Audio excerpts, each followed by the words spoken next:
Assalamualaikum warahmatullahi wabarakatuh. Innal hamdalillahi nahmaduhu wa nasta'inuhu wa nastaghfiruh wa na'udzu billahi min shururi anfusina wa min sayyiati a'malina. May yahdihillahu fala mudhillalah wa may yudlil fala hadiyalah. Wa ashhadu an la ilaha illallah wahdahu la syarikalah wa ashhadu anna Muhammadan abduhu wa rasuluhu la nabiyya ba'dah. Allahumma salli wa sallim wa barik ala nabiyyina Muhammadin wa ala alihi wa sahbihi ajma'in. Ya ayyuhalladzina amanu taqullaha haqqa tuqatih wa la tamutunna illa wa antum muslimun. Ya ayyuhan nasu taqu rabbakumul ladzi khalaqakum min nafsin wahidah wa khalaqa minha zawjaha wa batha minhuma rijalan katsiran wa nisaa'a wattaqullaha alladzi tasaaluna bihi wal arham innallaha kana 'alaikum raqiba. Ya ayyuhalladzina amanu taqullaha wa qulu qawlan sadida yuslih lakum a'malakum wa yaghfir lakum dhunubakum wa may yuti'illaha wa rasulahu faqad faza fawzan 'azima. Amma ba'd, fa inna asdaqal hadithi kitabullah wa khairal hadyi hadyu Muhammadin sallallahu alaihi wasallam wa syarrul umuri muhdatsatuha fa inna kulla muhdatsatin bid'ah wa kulla bid'atin dhalalah wa kulla dhalalatin finnar. Bapak-bapak dan ibu-ibu, saudara-saudari dimanapun berada yang sedang menyimak kajian online Masjid Imam Syafi'i pada malam hari ini, semoga tetap dirahmati oleh Allah Subhanahu wa taala dan semoga tetap berada di atas hidayah Allah Subhanahu wa taala dan semoga tetap dalam lindungan Allah Subhanahu wa taala, dijauhkan dari segala bala, dari segala musibah dan juga wabah corona yang sedang menimpa dunia pada hari ini. Bapak, Ibu, saudara-saudari yang dimuliakan Allah Subhanahu wa taala, dalam kondisi yang begitu berat dan kondisi yang begitu sulit tidak menghalangi kita untuk senantiasa belajar agama ini. Sesungguhnya Rasulullah sallallahu alaihi wasallam menyampaikan ilmu, menyampaikan nasihat, menyampaikan pelajaran agama dimanapun dan ketika situasi dan kondisi apapun. Sebagaimana juga Rasulullah SAW, beliau mengajarkan ilmu kepada para sahabat ketika berada di pasar, menyampaikan ilmu di saat-saat perjalanan dalam berjihad fisabilillah. Bahkan Rasulullah SAW juga menyampaikan ilmu, menyampaikan nasihat, menyampaikan pelajaran agama di atas kendaraan dan saat berboncengan dengan sahabat Rasulullah SAW. Maka mari kita jangan sampai lemah dan futur, kehilangan semangat dalam menuntut ilmu agama hanya gara-gara virus corona atau wabah COVID-19 ini.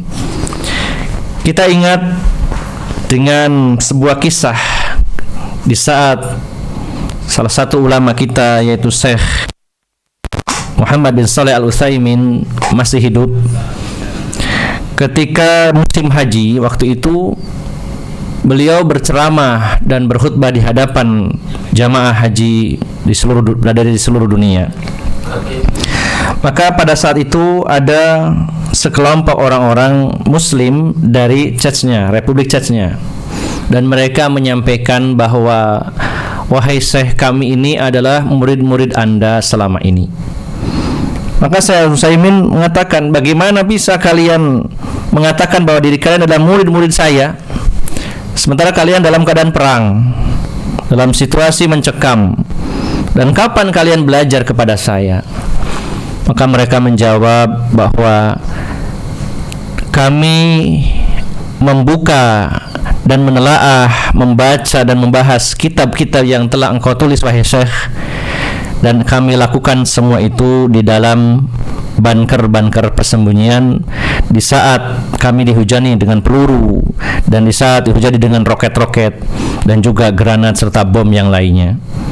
Maka ini satu pelajaran yang sangat penting di tengah berkecamuknya perang, dihujani dengan peluru, dengan roket, dengan bom, mereka masih mau belajar agama, menelaah kitab-kitab para ulama. Maka bagaimana dengan kita yang pada hari ini Allah takdirkan kita lebih banyak memiliki waktu berada di rumah-rumah kita, berkumpul bersama anak-anak dan istri kita, maka tentunya sebenarnya waktu yang Allah berikan untuk kita lebih banyak lagi. Maka mari kita tetap berusaha maksimal untuk tidak meninggalkan kebaikan yang selama ini kita lakukan, yaitu thalabul ilm, walaupun dalam kondisi sesulit apapun. Bapak, Ibu, saudara-saudari yang dirahmati Allah Subhanahu wa taala, pada malam hari ini saya ingin mengangkat sebuah pembahasan yang tetap berkaitan dengan keadaan dan situasi terkini di sekitar kita, yaitu dengan musibah wabah corona ini. Dan kali ini tema yang akan kita angkat adalah lebih mengarah kepada masalah iman, masalah tauhid. Betapa peran tauhid, peran iman pada hari ini sangat luar biasa, di mana banyak orang-orang yang lupa kalau dirinya adalah orang yang beriman, yang lupa kalau dirinya adalah ahlu tauhid. Sudah ngaji tauhid bertahun-tahun lamanya, sudah ngaji tauhid dengan berbagai macam kitab dan referensi, tetapi ini adalah ujian dari Allah Subhanahu wa taala, sarana untuk menyaring di antara hamba-hambanya yang sudah mengaku bertauhid kepada Allah, sampai sejauh mana tauhidnya kepada Allah ketika ditimpa musibah seperti ini. Bapak Ibu jamaah sekalian yang dimuliakan Allah Subhanahu wa taala, untuk mengawali kajian pada malam hari ini, saya ingin menyampaikan satu hadis saja, dan hadis ini sudah sangat terkenal, yaitu terdapat di dalam kitab Al-Arba'in An-Nawawiyah, hadis nomor 19. An Abil Abbas, Abdullah bin Abbas radhiyallahu anhuma, dari Abul Abbas Abdullah bin Abbas radhiyallahu anhuma. Qala, berkata Abdullah bin Abbas, kuntu khalfan Nabi sallallahu alaihi wasallam yauman, saya pernah dibonceng di belakang Rasulullah sallallahu alaihi wasallam pada suatu hari. Rasulullah membonceng Abdullah bin Abbas di belakang beliau. Lalu Rasulullah bersabda, yang saat itu Abdullah bin Abbas masih kanak-kanak. Rasulullah bersabda, ya gulam, inni u'allimuka kalimatin. Wahai bocah, wahai anak kecil, saya akan mengajarkan kepadamu beberapa kalimat.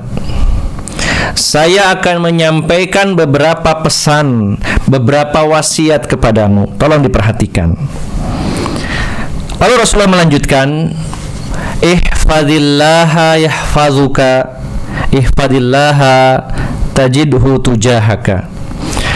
Jagalah Allah Subhanahu wa ta'ala, maka Allah akan menjagamu.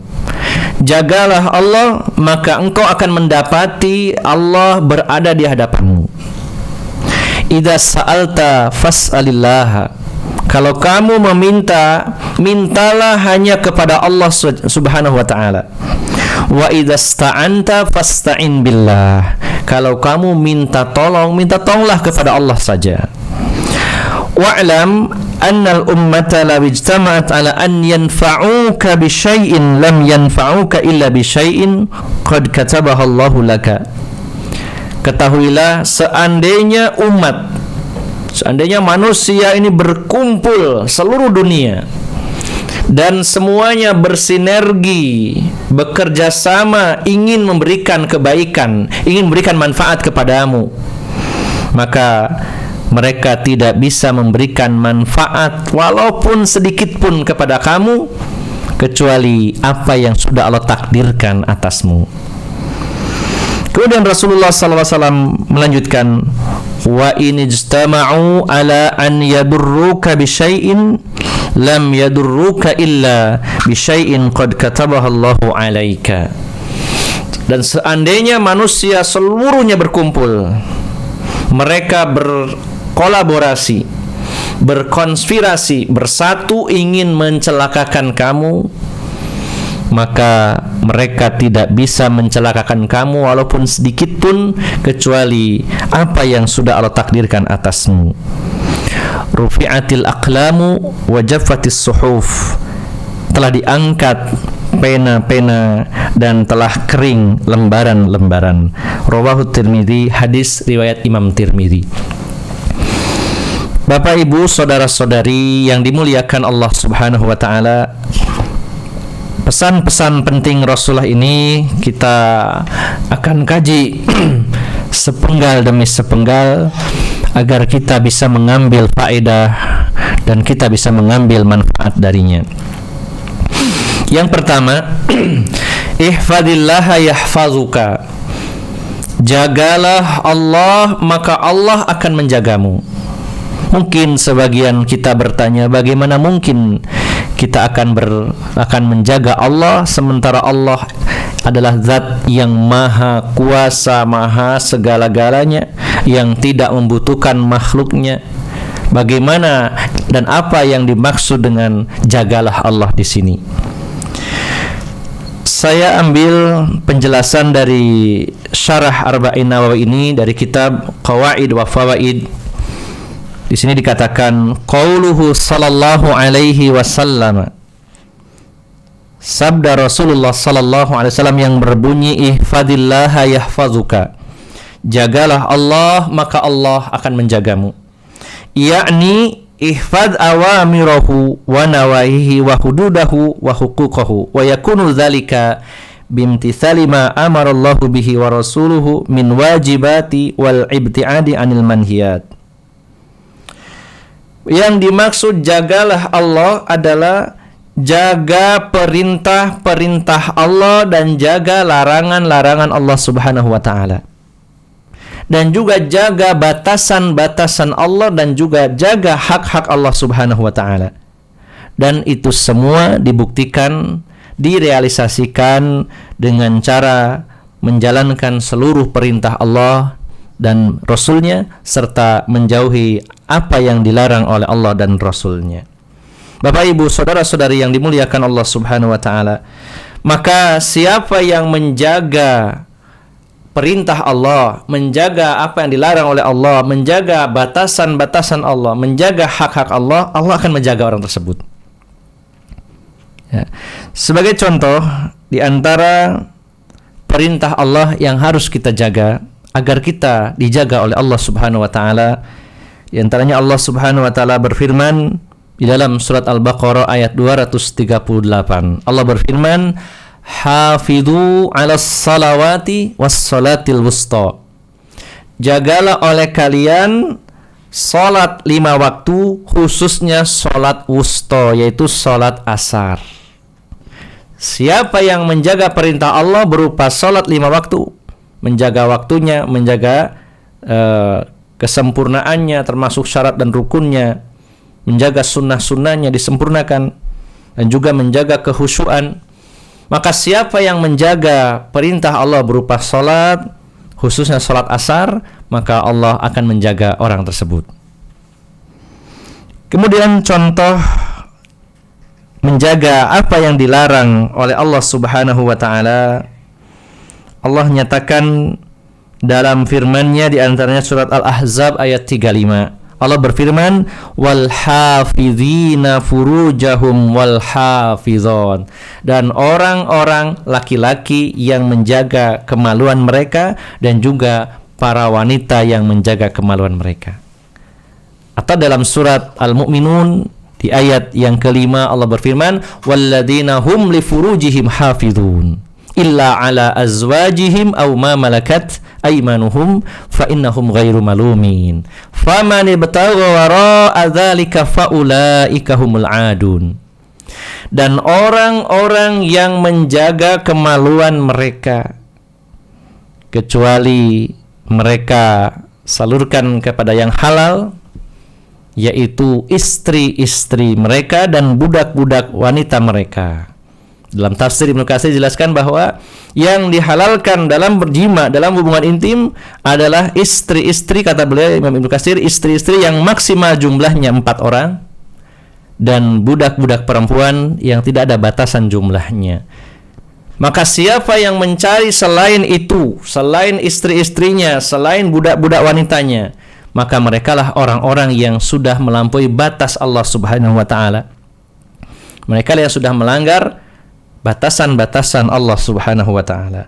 Ini adalah sebagian dari contoh penjagaan kita terhadap perintah Allah, berupa penjagaan kita terhadap salat dan juga menjaga apa yang dilarang oleh Allah, yaitu berupa perbuatan zina. Bapak Ibu jamaah sekalian yang dimuliakan Allah Subhanahu wa taala, para ulama mengatakan bahwa al-jaza'u min jinsil amal, bahwa balasan itu akan setimpal, akan seimbang, akan sesuai dengan amal-amal, dengan amal perbuatan. Artinya balasan yang Allah berikan itu tidak jauh beda apa yang kita amalkan.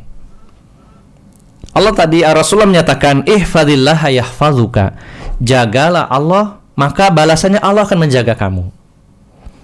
Dan ini masih banyak contoh-contoh lain dalam dalil-dalil yang lain, baik dari Al-Quran maupun dari hadis-hadis Nabi, bahwa apa yang kita lakukan, apa yang kita perbuat akan menuai balasan sesuai dengan apa yang kita perbuat. Sebagaimana Allah Subhanahu wa taala berfirman dalam surat Al-Baqarah ayat 40, Allah berfirman, aufu bi ahdi ufi bi ahdikum, penuhi oleh kalian, ya, penuhi oleh kalian janji kepadaku, maka aku penuhi janjiku kepada kalian. Dan juga Allah berfirman, uzkuruni azkurkum, ingatlah kepadaku, niscaya aku ingat kalian. Intan surullaha yansurkum, kalau kamu menolong Allah, Allah akan menolong kamu. Maka hal senada juga disampaikan Rasulullah, ihfadillaha yahfazuka, jagalah Allah, yaitu perintah-perintahnya kita jaga, kita laksanakan, dan larangan-larangannya kita tinggalkan, maka Allah akan menjaga kita. Bapak Ibu saudara-saudari yang dimuliakan Allah Subhanahu wa taala. Kemudian di sini dijelaskan, wa yakunu hifdzullahi lil 'abdi fid dunya bi hifdzi masalihihi dunyawiyah wa hifdzi badanihi wa waladihi wa ahlihi wa malihi. Qala ta'ala wa kana abuhuma salihah. Dan penjagaan Allah Subhanahu wa ta'ala kepada hamba-hambanya ini luar biasa. Bukan hanya penjagaan Allah kepada hamba tersebut dalam urusan akhirat saja, diselamatkan, dijaga dari api neraka, tetapi juga dalam urusan-urusan dunia Allah akan jaga hamba tersebut. Ya, di antaranya Allah akan jaga badannya, Allah akan jaga anak keturunannya, Allah akan jaga keluarganya, Allah akan jaga hartanya. Nah, inilah Bapak Ibu jamaah sekalian yang dimuliakan Allah, yang sering kita lupakan bahwa siapapun di antara kita yang ingin dijaga badannya pada hari ini, ingin dijaga jasadnya, ingin dijaga fisiknya, khususnya dari wabah yang sedang mengganas pada hari ini, siapa yang ingin dijaga oleh Allah badannya, jagalah Allah Subhanahu wa ta'ala. Ini yang sering kita lupakan. Kita sudah ngaji tauhid begitu lama, tapi kadang-kadang lupa dengan hal ini. Berapa banyak pada hari ini orang-orang yang sebenarnya sudah ngaji lama sekali tentang bab tauhid, tapi kenapa pembahasan-pembahasan yang dibesar-besarkan adalah usaha-usaha ikhtiar-ikhtiar yang sifatnya lahiriah, yang lebih dikedepankan. Bukan kita menyalahkan, ini adalah bentuk ikhtiar yang harus kita lakukan.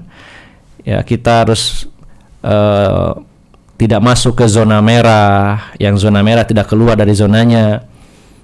Kita juga rajin memakai hand sanitizer, melakukan sterilisasi, memakai masker. Ini semua adalah bentuk-bentuk ikhtiar. Namun ada perkara lain yang jauh lebih penting. Bukan mengabaikan yang lainnya, tetapi ada yang lebih penting, yaitu melakukan penjagaan kepada Allah Subhanahu wa ta'ala, menjalankan perintahnya, menjauhi larangannya. Siapa yang menjaga Allah, Allah akan jaga badannya, termasuk dijaga oleh Allah Subhanahu wa ta'ala dari serangan virus COVID-19 ini.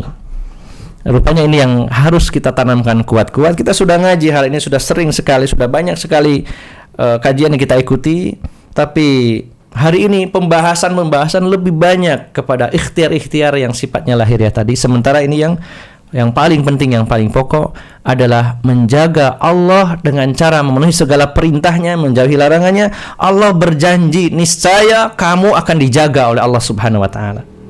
Kenapa kita ragu dengan penjagaan Allah Subhanahu wa ta'ala, sementara yang menyampaikan ini adalah Rasulullah Muhammad sallallahu alaihi wasallam, yang tidak berbicara kecuali atas wahyu dari Allah Subhanahu wa ta'ala. Mari kita yakini seyakin-yakinnya, siapa yang menjaga Allah, menjaga perintahnya, menjaga larangannya, menjaga batasan-batasan dan hak-hak Allah, Allah akan jaga termasuk badannya, khususnya dari wabah COVID-19 yang sedang merajalela dan mengganas ini. Kemudian Bapak Ibu jamaah sekalian yang dimuliakan Allah Subhanahu wa ta'ala, Allah juga akan jaga anaknya. Salah satu fakta di dalam sejarah, dan ini bukan hoax, tapi ini kisah nyata yang ada di dalam surat Al-Kahfi, itu ayat yang ke-82. Allah berfirman, wa kana abuhuma salihah. Ini adalah berkaitan dengan kisahnya Nabi Musa dengan Nabi Khidir alaihi wassalam. Ketika Nabi Musa memutuskan untuk bersama dengan Nabi Khidir, belajar kepadanya, dan Nabi Khidir mempersyaratkan agar Nabi Musa tidak protes dengan apa yang dia lakukan. Singkat cerita, pada saat sesi yang ketiga, kejadian yang membuat Nabi Musa protes adalah ketika memasuki satu kampung di mana Nabi Musa dan Nabi Khidir meminta sedikit makanan kepada mereka dan mereka tidak memberikannya. Maka Nabi Musa sangat kecewa dengan sikap masyarakat waktu itu. Tapi tiba-tiba Nabi Khidir alaihissalam memperbaiki salah satu tembok yang merupakan bagian dari rumah yang ada di warga sekitar sana. Dan Nabi Musa akhirnya protes, kenapa engkau perbaiki tembok ini? Bukankah mereka tidak bisa berbuat baik kepada kita? Maka kata Nabi Khidir alaihissalam, inilah adalah akhir dari kebersamaan kita. Setelah menjelaskan tentang kejadian sebelumnya, yaitu melubangi perahu, membunuh seorang anak yang masih kecil, kemudian Nabi Khidir mengatakan, sesungguhnya di balik tembok yang aku perbaiki ini, di dalamnya ada dua anak yatim, yang mana kedua orang tua mereka adalah orang-orang yang soleh. Bapak Ibu saudara-saudari yang dimuliakan Allah Subhanahu wa ta'ala, ketika seseorang itu menjaga Allah Subhanahu wa ta'ala, menjadi orang yang soleh, menjadi orang yang solihah, menjalankan perintah Allah, menjauhi larangan Allah, menjaga batasan dan hak-hak Allah, maka Allah jaga, termasuk dijaga anak keturunannya. Allah nyatakan, wa kana abuhuma salihah, adalah kedua orang tua anak yatim ini dulunya adalah orang yang soleh, sehingga Allah jaga kedua anak ini dengan sebab dibangunnya kembali tembok yang rusak itu, karena di dalamnya ada perbendaharaan harta yang kedepannya akan digunakan oleh kedua anak yatim ini. Maka Bapak Ibu jamaah sekalian, siapa yang ingin dijaga badannya dari segala penyakit, siapa yang ingin dijaga anak keturunannya dari segala bahaya, dijaga keluarganya, dijaga hartanya, jagalah Allah Subhanahu wa ta'ala. Ini janji dari Allah Subhanahu wa ta'ala. Ya. Kemudian Bapak Ibu jamaah sekalian yang dimuliakan Allah Subhanahu wa ta'ala, ada satu pelajaran penting, yaitu dari seorang ulama besar yang bernama Sa'id bin Al-Musayyib. Ya. Itu ya, seorang tabi'in ya, yang sangat terkenal, Sa'id ibn Musayyib. Beliau berkata kepada putranya, kepada anaknya, beliau mengatakan, la azidanna fi salati min ajlika raja'un an ahfadha fik. Beliau mengatakan kepada putranya, Sungguh aku akan menambah salatku. Aku ingin memperbanyak salat. Tujuannya apa? Agar Allah menjaga kamu. Subhanallah, orang tua yang memikirkan nasib dan masa depan anaknya dengan cara menjadikan dirinya soleh, menjaga aturan Allah Subhanahu wa ta'ala. Dia mengatakan, demi kebaikan anaknya, demi agar Allah menjaga anaknya, saya akan memperbanyak sholat. Seolah-olah tidak ada hubungannya. Apa hubungannya orang tua yang sholat lalu kebaikan untuk anak keturunannya? Maka Sa'id bin Al-Musayyib mengatakan, membacakan firman Allah, wa kana abuhuma salihah, dan adalah kedua orang tua dua orang anak yatim ini adalah orang yang saleh keduanya. Maka Allah jaga kedua anak keturunannya ini, dua anak yatim ini. Maka kata Sa'id bin Al-Musayyib, sungguh aku akan menambah salatku dalam rangka agar Allah menjagamu, sebagaimana Allah firmankan dalam surat Al-Kahfi ayat 82 tadi. Maka Bapak Ibu jamaah sekalian, rupanya perkara ini yang kadang sering kita remehkan. Tapi kalau kita yakin dan kita pahami apa yang kita kaji, lalu kita aplikasikan, kita amalkan, itu menjaga hak-hak Allah Subhanahu wa ta'ala, menjaga perintahnya, menjaga larangannya, pasti Allah akan menjaga kita, termasuk menjaga badan kita, menjaga anak keturunan, menjaga keluarga, dan juga menjaga harta kita. Bapak Ibu jamaah sekalian yang dimuliakan Allah Subhanahu wa ta'ala. Kemudian Rasulullah melanjutkan dalam penggalan hadis berikutnya, ihfadillaha tajidhu tujahaka. Jagalah Allah, niscaya engkau akan menjumpai Allah berada di hadapanmu. Maka ini yang disebut ma'iyatullah, ya. Ma'iyatullahi wa ta'yidihi lil muttaqin. Ma'iyatullah wa ta'yiduhu lil muttaqin, ya. Kebersamaan Allah dan pengokohan dari Allah Subhanahu wa ta'ala bagi orang-orang yang bertakwa. Artinya siapapun yang menjaga Allah, menjaga perintahnya, menjaga larangannya, menjaga hak Allah, menjaga batasan Allah, Allah akan senantiasa bersama dengan mereka dengan ilmunya dan pengawasannya, dan akan selalu menolong dan memenuhi segala hajat dan keinginan mereka. Allah Subhanahu wa ta'ala berfirman dalam surat An-Nahl ayat 128, innallaha ma'al ladzina taqaw wal ladzina hum muhsinun. Sesungguhnya Allah bersama dengan orang-orang yang bertakwa dan orang-orang yang berbuat baik. Bahkan ketika Allah Subhanahu wa ta'ala berbicara kepada Nabi Musa alaihissalam, karena saat itu Allah memerintahkan kepada Nabi Musa yang ditemani oleh saudara kandungnya Nabi Harun untuk menghadap kepada Fir'aun, seorang raja yang memiliki kekuasaan yang begitu besar. Nabi Musa sempat merasa kecil nyalinya, ciut nyalinya untuk berhadapan dengan Fir'aun.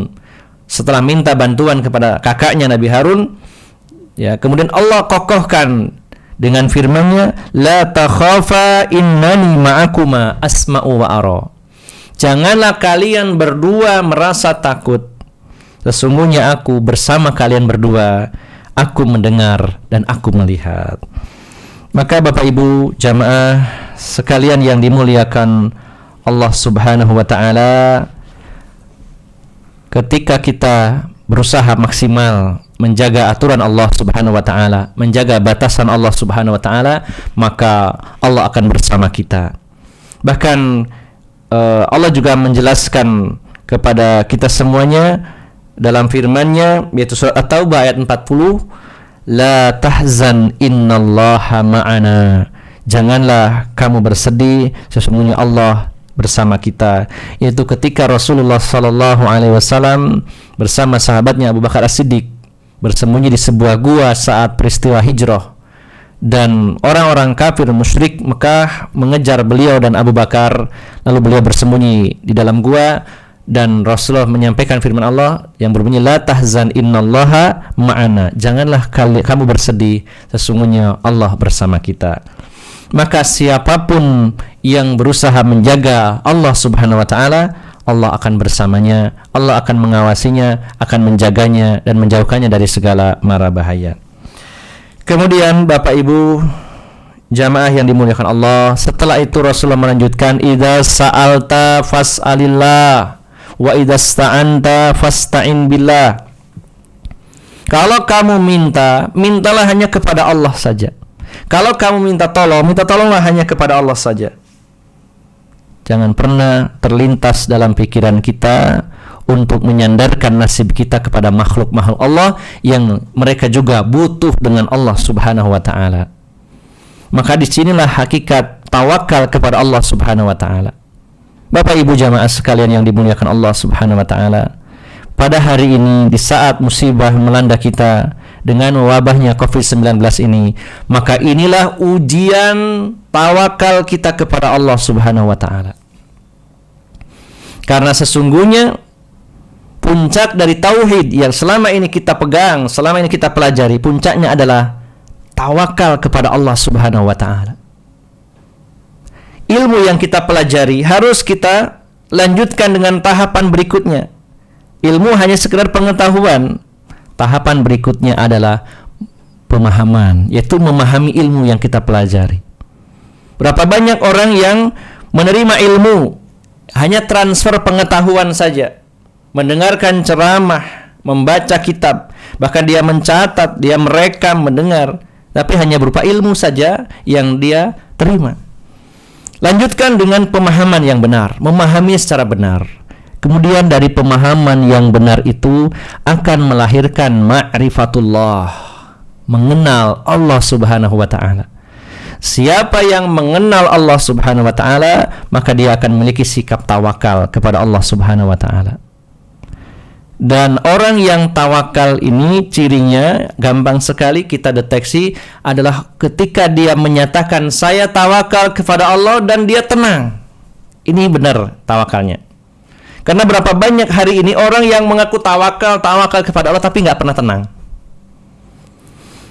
Bukankah ketika kita mewakilkan satu urusan kepada orang lain, ya, karena kata-kata tawakal ini juga satu akar dengan kata wakil, mewakilkan. Kalau kita mewakilkan sesuatu kepada seseorang, kita yakini orang ini profesional, mampu di bidangnya. Kita yakini orang ini amanah, jujur, terpercaya. Lalu kita berikan amanah kepadanya. Kita mempercayakan sesuatu, kita wakilkan urusan kita kepadanya. Maka kalau orang itu adalah orang yang profesional dan amanah, kita pun akan merasa tenang menyerahkan urusan kepadanya. Maka kalau kita mewakilkan, menyerahkan segala urusan kepada Allah Subhanahu wa ta'ala yang maha segala-galanya, harusnya kita jauh lebih tenang. Karena kita serahkan urusan kita kepada Zat yang maha kuasa, Zat yang maha segala-galanya. Harusnya kita tenang ketika kita mengaku tawakal kepada Allah Subhanahu wa ta'ala. Tapi pada hari ini banyak orang mengatakan saya tawakal kepada Allah, tapi saat virus mewabah ini banyak orang yang nggak tenang. Banyak orang yang takut, ya, dan berbalik justru menyalahkan orang-orang yang mengatakan ayo kita tawakal, ayo kita ini orang bertauhid, yakin kepada takdir. Ya, pada hari ini ada fenomena yang memprihatinkan dan harus diluruskan. Ketika ada orang yang mengatakan kita harus yakin dengan takdir, kita harus tawakal kepada Allah, lalu dikatakan kamu sombong. Sejak kapan kita mengatakan orang-orang yang yakin dengan takdir, orang-orang yang tawakal dikatakan sombong? Boleh kita mengatakan sombong kepada orang yang memang sengaja menantang kematian, sengaja menantang virus corona, ya. Tapi ketika ada orang yang sudah berusaha maksimal, terus dia mengatakan, ayo kita harus yakin dengan takdir, kita harus tawakal kepada Allah. Kenapa kita katakan dia orang yang sombong, yang congkak? Tidak. Di mana kajian kita selama ini? Di mana ilmu yang kita dapatkan selama ini? Mengatakan orang yang yakin kepada takdir dan mengajak kepada tawakal, kita katakan sombong. Maka Bapak Ibu, saudara-saudara yang dimuliakan Allah Subhanahu wa ta'ala, ini adalah saringan dan cara Allah untuk menyaring siapa di antara mereka yang benar-benar beriman kepada Allah. Karena puncak dari iman, puncak dari tauhid adalah tawakal kepada Allah Subhanahu wa ta'ala. Cirinya adalah ketika seseorang mengatakan saya tawakal kepada Allah, dia akan menjadi orang yang sangat tenang dalam situasi apapun, dalam kondisi apapun. Dia akan tenang, dengan setenang-tenangnya, tidak panik, dan dia berada selalu di posisi pertengahan, tidak meremehkan dan tidak juga lebay, tidak berlebih-lebihan. Dia berada pada posisi pertengahan dan hatinya selalu tenang karena dia serahkan segala urusan kepada Allah Subhanahu wa taala. Maka kita harus yakin bahwa kepada Allah sajalah kita akan meminta dan hanya kepada Allah saja kita akan memohon pertolongan. Kemudian penggalan yang terakhir, ini yang tidak kalah pentingnya, Rasulullah sallallahu alaihi wasallam menyampaikan nasihat ini kepada sahabat Abdullah bin Abbas. Beliau mengatakan, yaitu wa'lam annal ummata law ijtama'at ala an yanfa'uka bi syai'in lam yanfa'uka illa bi syai'in qad katabaha Allahu laka. Ketahuilah wahai gulam, wahai Abdullah bin Abbas, dan ini adalah pesan bagi kita juga. Ketahuilah, ingat, seandainya umat ini, manusia bersatu padu, bersinergi, bekerja sama, ingin memberikan kebaikan kepadamu, maka yakinlah bahwa mereka tidak bisa memberikan sedikit pun dari kebaikan itu kecuali apa yang Allah takdirkan. Pada hari ini bukan berarti kita meremehkan tim medis atau para medis, bukan. Ya, mereka adalah para pejuang kita di garda terdepan. Mereka adalah orang-orang yang memiliki pengorbanan dan dedikasi yang sangat tinggi. Kita tidak meremehkan perjuangan mereka. Namun hati kita jangan sampai kita menyandarkan hati kita kepada mereka. Karena seandainya dokter di seluruh dunia ini bersatu padu ingin berusaha agar satu orang saja sembuh dari penyakit, dari virus corona ini, seandainya mereka bersatu ingin menyembuhkannya, maka tidak bisa sedikit pun mereka melakukan usaha untuk menyembuhkan orang ini kecuali apa yang Allah takdirkan. Artinya Bapak Ibu, saudara-saudari yang dimuliakan Allah Subhanahu wa taala, kalau ada orang yang terjangkit dan positif terjangkit virus COVID-19, seandainya dia dirawat, diobati oleh kumpulan dokter seluruh dunia, ditempatkan di sebuah rumah sakit yang paling canggih teknologinya, diobati dengan obat yang paling bagus sekalipun, kalau Allah takdirkan tidak selamat, maka tidak bisa selamat. Seandainya seluruh manusia bersatu padu ingin berikan kebaikan, ingin berikan kesembuhan, sembuh dari penyakit ini, mereka tidak akan mampu memberikannya kecuali apa yang Allah takdirkan. Sekali lagi, bukan menihilkan, bukan merendahkan, bukan meremehkan usaha mereka, tetapi Bapak Ibu, saudara-saudari yang dimuliakan Allah Subhanahu wa taala, hati kita harus yakin bahwa apa yang dilakukan oleh manusia, bahkan seandainya mereka bersatu padu, itu tidak bisa memberikan kebaikan walaupun sedikit pun kecuali apa yang Allah takdirkan. Dan sebaliknya kata Rasulullah sallallahu alaihi wasallam, wa in ijtama'u ala an yadurruka la yadurruka illa bi syai'in qad katabahallahu 'alaika. Seandainya mereka bersatu, berkolaborasi ingin mencelakakan kalian, ingin mencelakakan kamu, tidak bisa melakukannya walaupun sedikit pun kecuali apa yang sudah Allah takdirkan. Maka Bapak Ibu jamaah sekalian yang dimuliakan Allah Subhanahu wa taala, mari kita ingat kembali pelajaran yang sudah kita dapatkan. Kita adalah ahlu tauhid, orang yang memahami tauhid. Maka Allah lah segala-galanya. Allah lah tempat kita meminta, Allah tempat meminta pertolongan, dan Allah lah yang mentakdirkan seseorang itu sembuh dari COVID-19, dan Allah pula yang mentakdirkan siapapun meninggal dengan sebab COVID-19 ini. Maka siapa yang Allah takdirkan akan meninggal dengan COVID-19 ini, maka itu sudah takdirnya, dan siapa yang ditakdirkan tidak meninggal, maka dia pun tidak akan meninggal dunia. Yang pasti bahwa kurang lebih 4% atau mungkin sekarang 5% dari penduduk dunia ini meninggal dengan sebab COVID-19, tapi 100% semuanya akan meninggal dunia, mungkin dengan sebab-sebab yang lainnya. Maka COVID-19 ini adalah makhluk Allah Subhanahu wa taala. Dia tidak menyerang, dia tidak datang kecuali atas kehendak dan perintah Allah Subhanahu wa taala.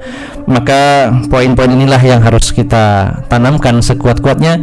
Jagalah Allah, Allah akan menjagamu. Jagalah Allah, niscaya Allah bersamamu.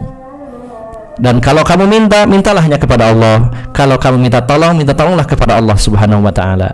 Dan kalau manusia berkumpul ingin memberikan kebaikan kepada kita, yakinlah mereka tidak bisa memberikan kebaikan walaupun sedikit pun, kecuali apa yang Allah takdirkan. Dan seandainya mereka berkumpul untuk mencelakakan kamu, mereka pun tidak bisa mencelakakan kamu walaupun sedikit pun, kecuali apa yang sudah Allah takdirkan. Sudah diangkat pena itu dan sudah kering lembaran-lembaran, artinya semuanya sudah tercatat di Lauhul Mahfuz 50.000 tahun sebelum penciptaan langit dan bumi. Maka apa yang terjadi pada hari ini, apa yang menimpa kita, semuanya atas kehendak dan takdir Allah Subhanahu wa taala. Semoga kita semuanya senantiasa dijaga oleh Allah Subhanahu wa taala, dan semoga wabah COVID-19 ini segera Allah angkat, dan mudah-mudahan memasuki bulan suci Ramadan tahun ini kita diberikan kesehatan lahir dan batin oleh Allah Subhanahu wa taala, dan kita bisa kembali berkumpul di rumah-rumah Allah Subhanahu wa taala di dalam kajian-kajian Islami yang kita cintai. Demikian Bapak Ibu saudara-saudara yang dimuliakan Allah, semoga bermanfaat, dan apabila ada salah ucap, salah kata yang saya sampaikan, saya mohon maaf yang sebesar-besarnya.